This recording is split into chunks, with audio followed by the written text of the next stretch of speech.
Hello hi guys, நான் தான் உங்கள் உமா பேசுகிறேன்.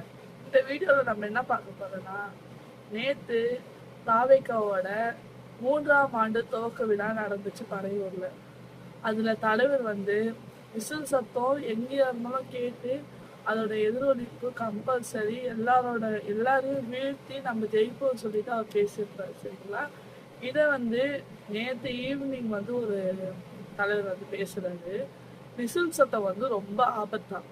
ஆமா, கண்டிப்பா விசில் சத்தம் ஆபத்து தான். யார் யாருக்குன்னா,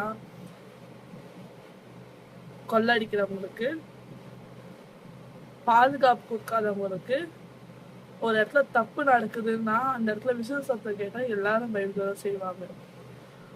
ஒரு நல்ல காரியத்துக்காக மட்டும்தான் விசில் கம்பல்சரி பயன்படுத்துவாங்க. எப்படின்னா, ஒரு போட்டி ஆரம்பிக்கிறாங்கன்னா விசில் தான் அடிப்பாங்க. சரிங்களா? ஒரு பாதுகாப்பு என்ன விசில் தான் அடிப்பாங்க. செக்யூரிட்டியில இருந்து குப்பாடுறவங்க இதை கேவலமா பேசுறாங்க. குப்பை வண்டி கூட நாங்க விசில் அடிச்சுன்னு தான் வரும் சொல்லிட்டு அதை கூட நாங்க பெருமையா நினைக்கிறோம். ஒரு நாட்டையும் ஒரு வீட்டையும் சுத்தம் செய்யறதுக்கு வர வண்டி கூட விசில் அடிச்சுட்டு தான் வரும். இந்த மாதிரிதான் வருங்காலம் இப்ப வரப்போற தேர்தல்ல தாவேகா கம்பல்சரி ஆட்சி அமைக்கும். தலைவர் விஜய் தான் அடுத்த சிஎம்ஓ ஆவாரு. இந்த நம்பிக்கையோட நாங்க இருக்கிறோம்.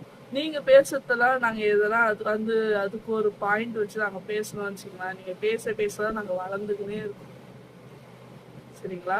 நீங்க பேசுங்க, நாங்க வளர்றோம். இன்னும் மேற்கொண்டு வளர்ந்து அடுத்த எலெக்ஷன்ல கம்பல்சரி பார்ப்போம்.